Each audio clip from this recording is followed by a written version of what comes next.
started. What we'll do is we'll just do a few rounds to actually get to know a little bit more from the panelists about where they're coming from and their perspective on this whole idea of collaboration opportunity for Ireland in the context of innovation and open source from that perspective. So, Dermot, maybe I'll start from that end. Would you like to, surprise! If you'd like to introduce yourself, where you come from and what your perspective is. Okay, so my name is Dermot. I'm CEO of IRDG, which is the Industry Research and Development Group. So we're one of the sponsors here today through our SkillNet. Our mission essentially is to create a culture of innovation across the country. We're founded in 1992 by a bunch of companies that were engaged in industry innovation and R&D. And we're pushing things like tax credits, improvements in the system, doing training for companies, and a huge amount of direct support for companies. My background is technology, did computer science, worked in various companies over the years, ran into lots of people, some of whom were in this room. I came in as CEO of IRDG then 3 years ago. Sort of innovation and collaboration would probably be sort of two through lines across my career. I will come back to the open source part of it. But I'll move on here now to Kathryn. Kathryn, you already introduced yourself, but maybe some people weren't all here.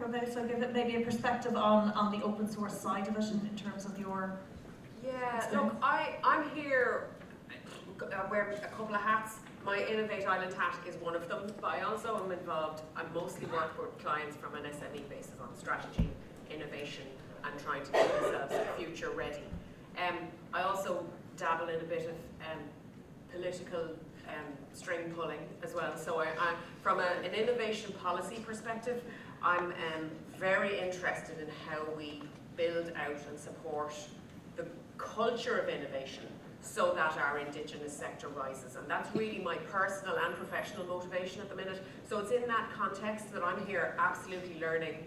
I do not come from a tech background. What I'm really learning, even this morning, has been really, really eye-opening. So it's in that context that I'm having opinions. Thank you, Kathryn. And then moving from the Indigenous focus to maybe more of the multinational focus. So John, can you give yourself an introduction, please? Thanks very much, Clare. Hi everybody, I'm John Durcan. I'm the Chief Technologist in the Technology Division within IDA. So basically my role is working with all of the FDI companies, particularly in the technology sector right across, who are all based here in Ireland at this stage, which is fantastic. One of the big roles, obviously, in part of that is what we see the big shift is around research and development. So a lot of companies traditionally would have come in and sales and marketing and kind of that focus on it, whereas now we're seeing a lot of the multinationals kind of setting up R&D hubs and R&D centres of excellence in Ireland. And that is a really, really exciting change that's with it. And along with that too, a lot of it is very deep research that's in part of that. So that's a fantastic piece. And then a lot of those companies now are looking at collaboration in Europe, and I do be involved in kind of shaping that. And in my previous role in Enterprise Ireland, I had some experience working in the SME sector in there. So I guess in some ways I'm able to fuse the two. And then outside of that, I do a bit of work with the United Nations from time to time. I'm on the rapid response roster, where in times of emergencies go out and help out on that side. So that's a really interesting angle as well, where you can kind of fuse the FDI, the SMEs, and humanitarian work together. So. Well, thank you, and you use the word fuse because that was actually where I met you in the context of talking about collaboration and thinking about. It was an event that happened here a couple of months ago, and it was in the telco industry. And I just want to maybe if you can explain a little bit about the project that you were talking about at that event, and really how open source, I suppose, played a part in it. Yeah, sure, no problem. So FUSE is an international conference for the telecommunications sector, and it's very much looking at helping to understand what is the future landscape, in particular where technology is evolving around that. So you have all the large multinational telco companies in there, plus a lot of kind of, I suppose, SMEs as well, who have niche areas where they develop on top of the platforms. And one of the really interesting things that has come out about that, because telcos is such a global sector and the challenges that comes across it is universal for everything, open source platforms play a huge part within the telco sector. And proprietary would have been traditionally where you would have thought about that. So think of like your Ericssons, your Huawei, etc., etc. They had their closed systems. You bought their hardware from them, and that was it, and you were in that ecosystem. what we've seen now in the whole telco sector is a big change, and you might have heard something called Open RAN, which is this idea of kind of an open platform that now telecommunication networks are moving into. And within that as well, the idea is that you can now have a piece of equipment for company A mixed with a piece of company equipment to company B, and they'll all work together. So that's the beauty of the theory with it. But what it was really, I suppose, made it very interesting, that open source is what is really driving this to facilitate it. And what they're seeing as an industry as a whole is that this is creating massive opportunities now for them. So it's more cost effective, better collaboration, and then there's a whole open platform where companies, and particularly SMEs, can build on that and have those niche areas within it. So like I think it's a fantastic idea that's kind of coming forward within that. And here in Ireland at the moment now, we're trying to bring together a lot of that ecosystem. So working with Enterprise Ireland and the SME side to look into supports, looking at the research centres such as Connect and Adapt and Cedar and those as well, to understand where there's some synergies with it. And then on the FDI side as well, very much bringing those companies into that mix. And as they've got their R&D hubs here in Ireland, it's like, well, why would you not like to do some of that open source work here in Ireland? And let's try and do this. And because I suppose one of the nice things Ireland has at the moment is we have a lot of the FDI companies here. So do your collaboration here in Ireland, do your collaboration on open source here in Ireland, and then that in turn that's this opportunity to develop a large platform out and make Ireland hopefully a hub for open source telecommunications going forward in that kind of next iteration of Telco's network. At least that's the vision I would like to think about that. Well, I'll tell you what, you were a vision to me, because I went along to the event not expecting this, and then I rock up to the meeting, and I'm here with multiple Irish government agencies, small companies, big companies, Adapt, Insight,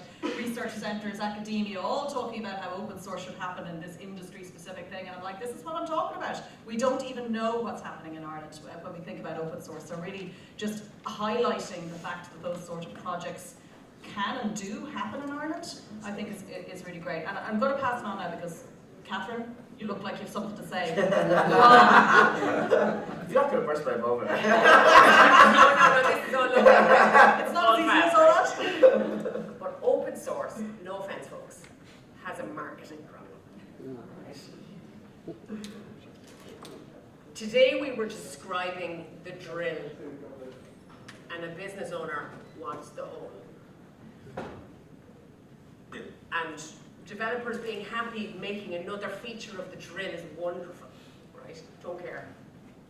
What gets me, either cheaper, faster, more robust, global, whatever it is, that's all I want. Particularly, it's a pressing solution to a resourcing challenge. I would see it now. So if I was a smaller the owner of a company now, and where am I going to find a developer? I can't have a developing team. Oh look, there's something I can get, great. So really you become an integrator, you become an adapter, you become an adopter company, as opposed to a kind of a low, start from scratch company. A couple of things. Our policies support the start from scratch. Our funding sourcing, our bank lending, our VC structures support the build it, hold it, flog it, right? So this is a conversation that still sounds still slightly cultish, right? Until we're in a place where it's mainstream and it's Lego, right? And I just see this is the challenge, right? We could have 10 of these conferences, but we need to be able to sell it in a way that it solves problems. And it solves problems in a way that helps Ireland Inc., right? But it also helps Indigenous companies grow because you don't have to do the thinking. So that requires a whole lot of perhaps repositioning. I'm not saying re-engineering, repositioning. That it is an enabler to a problem as opposed to a means in and of itself. And from our perspective, from a policy perspective, I mean, we all have to be speaking of one voice to say, I get funding for building from scratch, but I don't for borrowing from somebody else. Yeah. And like that's wrong. That's our challenge. not to mind borrowing from someone else, because you know, even in terms of just building together with someone else. So I mean, can we maybe talk about that, because like for me as well, there is we talked about the technology, right? So let's get away from just talking about the tech and let's thinking about collaboration from that kind of cultural system level. I mean, and you talked a lot about that individual motivation, Kathryn, very well earlier. And now you've touched on this idea of the kind of system constraints that are in place that are stopping these sort of things happening, and particularly at an SME level, because I think maybe it's easier for the big multinationals to be able to put the people on, making it all work. So I don't know if Dermot or Kathryn, you'd like to even elaborate a little bit more on, like, what, apart from the systems, the funding and the regulation and everything else, but is there something that we can do to help, even with those current constraints in place, that we can help small and medium enterprises be able to look at how they can leverage this idea of working together on something rather than building from scratch? Okay, so I think part of the building from scratch thing comes back to developers as well. So developers like to build up, was a developer, but I'm okay now, sort of thing. And you know, the amount of times you see people, you know, trying to reinvent the wheel in software. Right? One of the huge values of open source is something's there, I can take it, I can use it, and it's reliable, and it's being used by a million other people, and it is elements of that Lego stuff. It's a little more complicated than Lego, but it's, you know, through APIs and other things, it does have that element. How to get people to, I think essentially it's to have examples of value. I think it is to pilot some things together. Right? So let's run pilot projects where you get a couple of companies together to build something together that takes a chunk of open source, contributes back to it, and also then creates commercial value for those companies at the same time. And I think when people see stuff works, right? So one of the things is, somebody was talking about this yesterday about a solar installation that somebody put in, and another company down the road said, well, if those fuckers can do it, I can do it. And, you know, in an Irish culture, it's like, if they can do it, then why can't I do it? So you actually need that demonstration. And I think if you can actually start to build, so don't tell people how brilliant it is. You know, it's almost back to filmmaking, show, don't tell, and actually create the pull in it. It's when somebody's walking up to you and saying, you know, can we do this? Like, I had a conversation with a company last week around Disruptive Technology Innovation Fund, and they've never been involved in anything like that before, but they're seeing other companies do it, and that's the kind of going, like, could we do this? And we're going, absolutely, that's the whole idea, is to get you into this. So I think you need to build and create success, and do things you know that can't succeed. Right? So a little bit of cheating up front of it. Right? So you take things that you are, you know, so it's not a moonshot to start with. Right? It's climb to the top of the tree, but that's valuable in itself. And you can do the other things then afterwards. And one of the things that we were talking about in the prep for this, because that all sounds amazing, and I think is one of the challenges. I think one of the challenges you highlighted, Kathryn, was this idea of how do you find the right stuff, the right people, the right shot level. You know, like if you're a small and medium business, you're sitting there and you're thinking, well, I've got all these problems, and I probably only have a couple of people who actually want to work with me, but how do I find them? Like, and who do I trust? And who do I trust? Do I only look in my trusted pool? And I mean, that works two ways, because I had a client who went to again, I'm going to offend everybody, their local academic institution, shall we call it, right? And do you remember Linda Evangelista wouldn't get out of bed for anything less than 10 grand, right? So my client had a Linda Evangelista experience with their local academic institution, right? Because they weren't big enough. There wasn't enough attraction to make that engagement. And that company went on, you know, it's a bit like, again, you know, in Pretty Woman where she went back to the shop with the bag on and picked the wrong girl.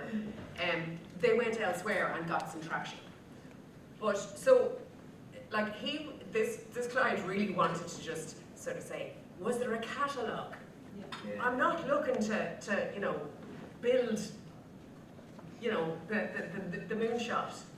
Have you a catalogue of what you have that's sitting there on the shelf? You spoke about that before. It's, I don't know what I'm looking for, but I know when I see it. Yeah. So we do this on a regular basis. Somebody comes to us with a challenge, we push it out to,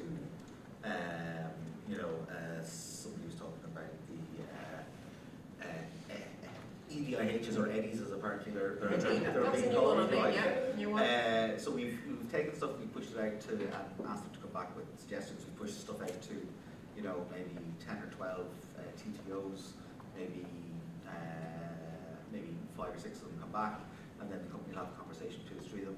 They don't know who the company is when the thing goes out, so you can just say, here's a problem. Do you have something that can help with this problem? So so that's what the focus is rather than the company piece. We were talking about incentives when we were talking on the call previously, and I think that's a challenge, right? So what are you incentivized to do in a university? What are you incentivized to do in a company? Like certainly there was one university that was famous for doing innovation vouchers, right? It was almost like an innovation voucher mill. And that had, and everybody knew that if they wanted one, they could go there and get it done, but incredibly mixed results, right? So some of them were great, some of them were absolutely disastrous. But they were using that to help fund themselves. And that creates sort of perverse incentives along the way. And it is, when you create a system that's resource starved, and you create a system that is, fighting over scraps and fighting over cash and everything else, you get that situation where can create the wrong sort of incentives for people. And you spend a lot of time sort of brokering trusted relationships with people and building them, and it's not university A is great and university B is bad. It's this person in this university really wants to collaborate with people, and that's a good person to talk to. This person's really good at the research, but they really don't want to do industrial stuff. And it's you can't put that. It's hard to put that in a catalogue, right? So it's a layer of knowledge beyond just having a list, unfortunately. And any list and any catalogue that I've ever seen being created is bamboozling anyway. So even when it's there, I did once ask a question about saying similarly, does anyone know of a project that does this? And I got a list back of 500, and they said go for it. And I was like, this is not helpful. Like, how am I going to navigate this list? I have no idea about how to assess what would help. So I suppose.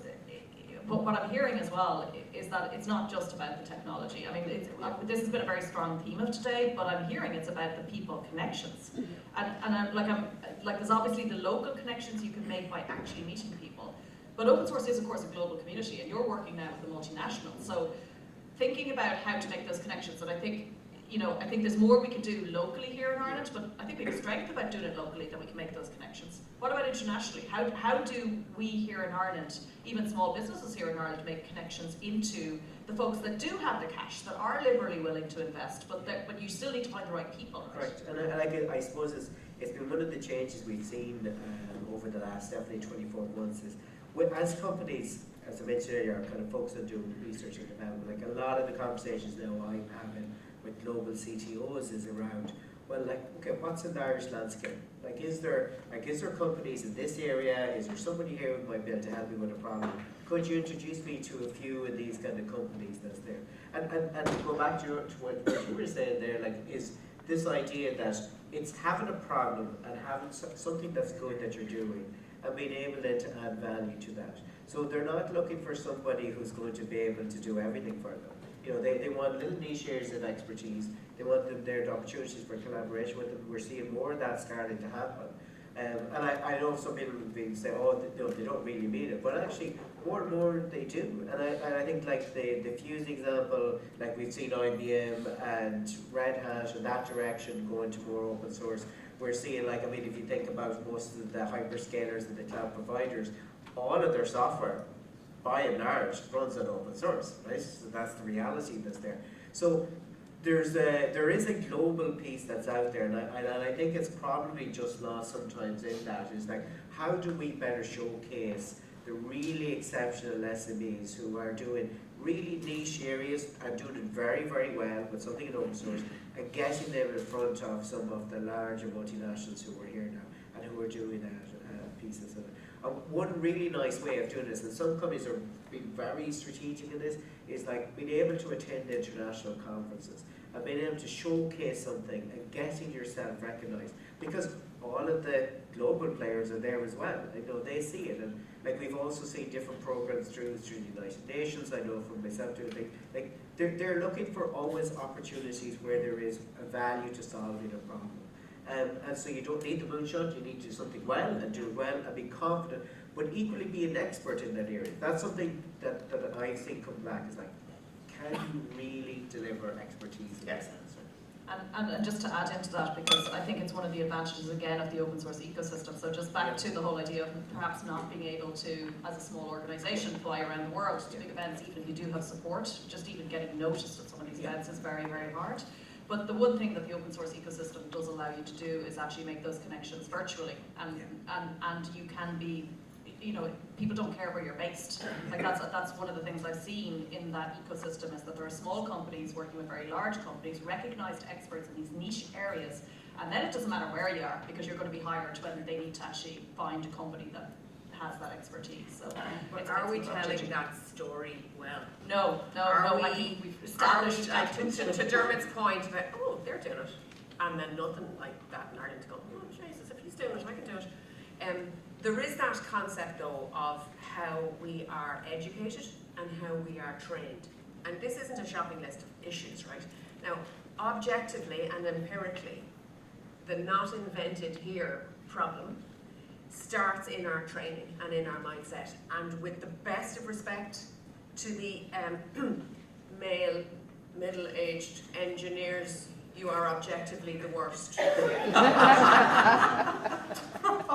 Not my opinion, academic opinion. Because why? Because if you're an engineer, you are trained to get the answers, find the answers, and work on the next challenge, right? So our next generation of developers, you know, entrepreneurs are going to have to be trained laterally, not in one direction. They're going to be, because, you know, artificial intelligence is going to replace a lot of base level coding, rightly or wrongly. So your successful developer, your successful business person is going to be a hunter.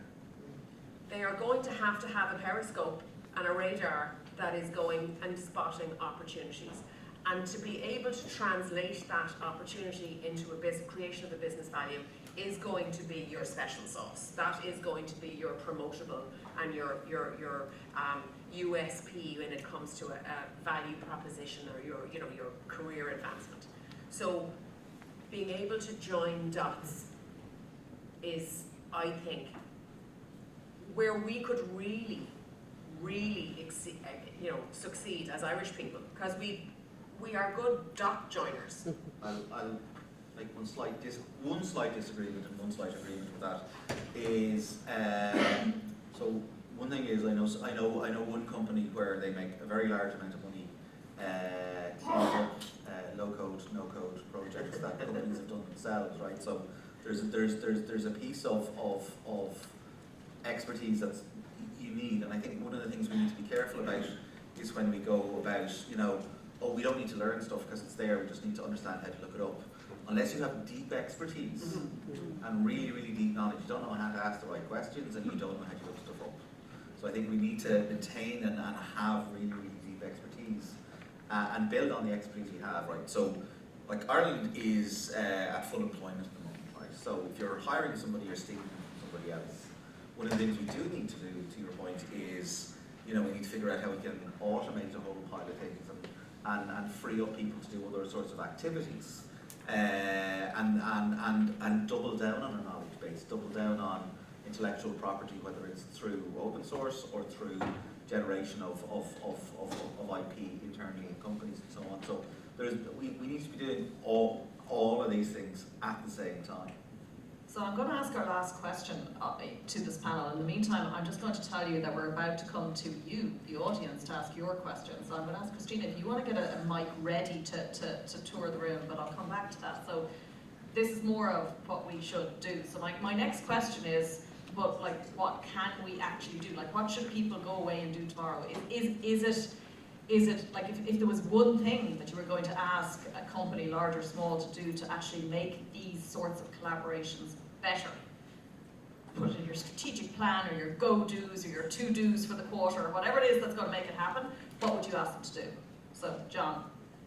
So if I put up my FDI hat that's there, so I would say for companies there's like, think about where you've got a really strong niche area that's there, and then look around in the landscape around what are some of the big companies that are there, and let's see who's based here in Ireland, for example. Like, one of the nice things that's really easy is to get those introductions, and like IDEA is very happy to facilitate introductions with companies into that and to kickstart that. So I would say think about where you've got a unique selling point. Look at something that's good. Who could be a potential thing that you'd like to do a partnership with, and where you can deliver value to them. So it's not just like, I want to sell you something. Think about, what can I do that can help you do that problem, and I want to do it in a collaboration with you. Think that way. Think about your R&D roadmap. Think about strategic things you want to do, and where there's a bit of a partnership that you can do something. And I think that's where you will deliver real value at, rather than just going in, look, can you just buy it? Right? So I think just a little change of dynamic in that. Shift to mindset, bit of comms. Kathryn, what do you think? Where would you start? A couple of things. One is at mega level, and we can perhaps all talk about how we can crowdsource solving the conversation at funding level to help people move along and take those risk positions on, we're not sure where this is going, but give us a few bob to help us kind of collaborate. Ironically, we actually, I had to do it by hand because it wasn't available, mapped the Irish publicly funded innovation ecosystem. There's on the island, there's 300 separate things, institutes, places, sources of funding, whatever. And I'm asking myself, we're going backwards on the scorecard, and we have all this money committed. So we have to figure out how we make and sweat the assets we have. So I'm not looking for new and shining, I'm just looking for maybe a rethink of how funding and structures are done. Almost like the open source community. Not as inventor from scratch, but I like it. It is a player. And then you're right, John, at individual level, how am I behaving? How am I engaging? Am I going on a date? Am I going for a cup of coffee? Am I having the chat without coming in with where's the PO, right? How are you building a relationship with somebody to say, give me your problem, I might be able to solve 60% of it, and I know somebody who can solve the other 40. Like, they're honest conversations that we need to have as an enterprise level, at a human level, at a societal level. And you go far, you go fast, you go alone, you go far, you go together. So it's more of a mindset than anything else that we can all bring value. Open source plays a part, but it's more of a way of thinking as opposed to a signing a check. Thank you. Dermot, on your thought. Well, two things, right? One is on the micro level, right? What everybody in the room can do when they walk out of here today. So for any Irish companies or any Irish businesses in the room, I would say find one partner in another company, potentially in this room today, who can work with you on something where you'll both make a profit of 25 grand out of it, right? It's not going to change the world, but it is going to build one relationship that's profitable for both sides. And that will get you starting to think about other stuff. So that's on the small side. On the large side, sort of two things. One is we don't spend nearly enough. We have a lot of functions, institutes and groups and everything else. We are not spending nearly enough at a government level in terms of money that's going into the system. We're also not getting enough on the output side from third level and everything else, but that's another debate. Talk about that. The other thing I'd like to do, and I think we need to do, is we need to change the story of Ireland. Right? We actually need to change our own narrative of who we are and what we are, and that I think is one of the most You can't leave it there. Come back now. Where are we and what are you changing us to? I think we have to take a lot of the strengths out of our past and the things that are unique about this country, which is, you know, it's our language, it's our music, it's our history, it are those things.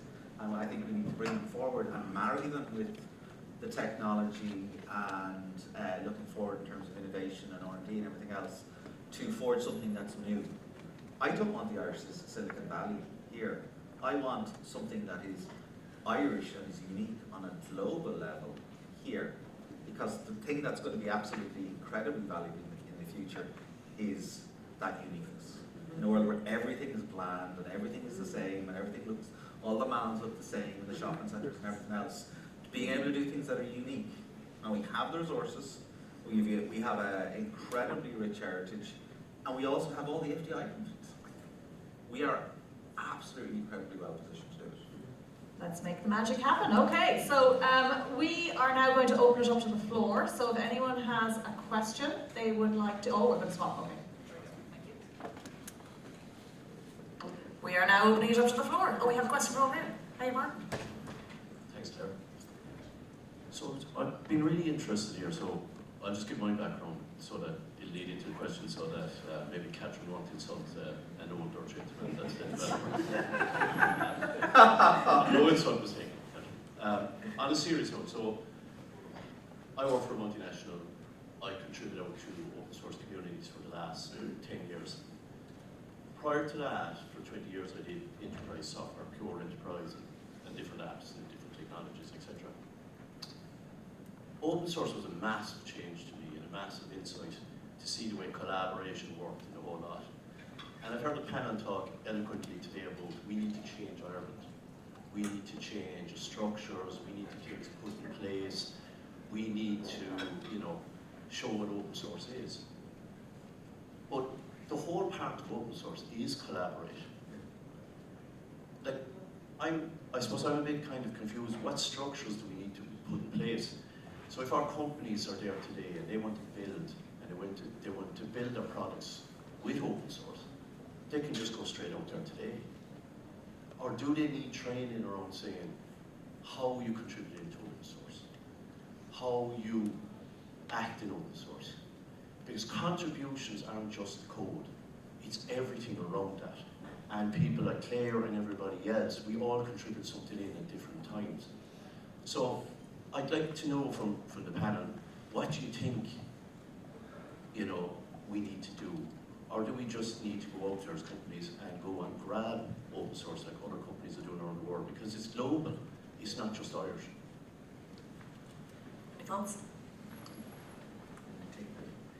Well, I'll give one perspective myself, and I would fully agree with that. Is one of the big things I think is around, and I think Bill did a really nice example about touching that, like, you know, the whole culture around what the open source is and what it is. I think there's still, within companies who've lived it and are part of it, they understand it. There's other companies who look at open source and say, I'll take that because it's nearly free. But they don't do the contribution piece. So I do think there's an education piece definitely there to help companies understand what is the, like, how can you maximize what comes out of open source? So you have the benefits that's with it, but to your point, go back to the community, there's an education piece that I think is missing. There's not full awareness within that, and I think that's true for a lot of industry. And as we see more industry, so if I take, say for example, if we take medical technologies for example, right? That's been traditionally a very closed ecosystem that's in it. They're moving into the world now of IoT, connected devices, pieces that's there. That ripe for open source in every way you can think about that. But they come from an industry that is very closed, proprietary, that's in there. So how do you shift industries that are in those areas to start thinking differently? And that does come through awareness, training, you know, and advocating, but having really strong use cases. And I think that is the point. We have a lot of the things here, and they are global as well, but how do we package that up and get that message clear? And I think that's a challenge. I think that's, in my view, there's a gap there about really selling it, the real value of it is. And the more we do, the better with that. I'll go back to a long, long time ago. My first job out of college in the ESB, and I went into the head of technology and basically said, listen, there's this thing called the internet. And I was trying to explain Usenet and newsgroups to him, and he's going, sorry, you're telling me you ask technical questions and people answer them for free. Yeah. Right, he could understand the garden subscription, but he couldn't understand this, right? Yeah. What? 30 years later, we're still having the same conversations with an awful lot of people. So there is, you know, so it exists in pockets and in places, but it's also a philosophy, it's an ideology, it's a way of thinking about, you know, whether you're a person that's open to the world or whether you're closed, and it is getting away from the you know, the cattleman, nobody know my business and everything else, and that, you know, that is, you know, it's endemic in parts of the country. It's changing, I think, as we're becoming more urban, but it's not. It hasn't disappeared. I think in terms of contribution and celebrating contribution, I look at it in the reverse, and the worst social faux pas you can, you know, conduct in Ireland is not buying around, right? So you're contributing to the community, and that should be rewarded. But we all know the people who never buy around. You know, you go, this would be expensive. Right? But that's where we can kind of call them out. And to Bill's earlier point about, you know, do the nasty stuff first, was it carry wood then water? Like that, you know, there's always crappy jobs to do, but that's all part of all of our lives and all of our jobs.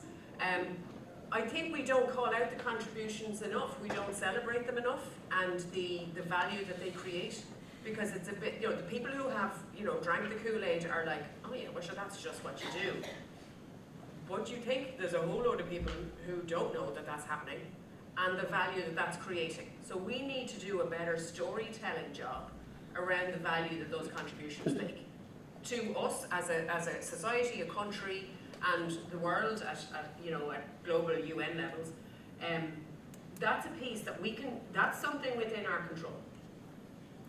I would agree, and I want to add just one more thing that came out in the skills report that we did 2 years ago, because I do think there is also a role for training, which, as I said, that you want to learn by doing, because you don't want to necessarily make all your mistakes in public either. Like, that's not for everyone, right? So you wander into an open source project, you do your drive-by contribution, and you go, why didn't that work? I did my bit, I did what they said, I contributed back.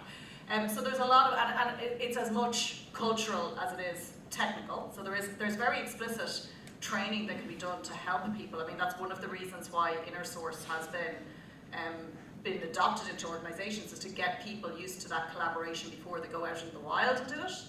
But then I would also say that there's two other elements to that. Is that we always focus on the technical and the developers doing that, but I think what we're hearing here is that there's a lot of conversations that have to happen with non-technical people, business people. That came out very clearly in our skills report. That was what the ecosystem in Ireland needed. They wanted procurement people to understand about why this is valuable, when it's not. They wanted legal people to understand. They wanted sales and marketing people to be able to describe what the hell this stuff is that you've built here, because no one else cares about the fact that it's open source. They just care about the value, and this is exactly what I think Kathryn has been saying. And then I would say that training can be held in the open source community. It's not like, I mean, Linux Foundation does an amazing job of building curriculum, but no one outside the open source community knows who the Linux Foundation is. So there's no point in putting it there, because no one will find it there. So you need to bring it to where people are and embed it in that learning curriculum, and then that has a chance of getting to people and finding more people. So that would be some of the things I would also add in there. Sorry, now I think we have time for one more question before we go to lunch. I'm sorry, oh, sorry, there's one in the back. Behind you. Thank you very much. Joan O'Connell is my name. I'm from a higher education institution that will remain unnamed. But my own background is data protection, but I'm also interested in open source and sort of democratic resilience angle as well. So I'm just wondering, not to mention the big giant American orange elephant in the room, but with what's happening over in the US and the sort of CEOs lining up behind it and what's happening with various departments in the US, is there an opportunity for Ireland, which is currently sort of the base for so many of these multinationals and EMEA, HQs and so on, is there an opportunity there for Ireland to position itself in the open source context to drive, let's say, the shift within the EU towards, where you have at the EU level, shifts towards looking at open source, open data, etc., as well as the more democratic angle that they're looking at with the regulatory requirements there. Is that something that Ireland can do? So as well as the private and industry angle, you would also have this more maybe societal, geopolitical angle to consider as well. So I just wonder what your thoughts are on that.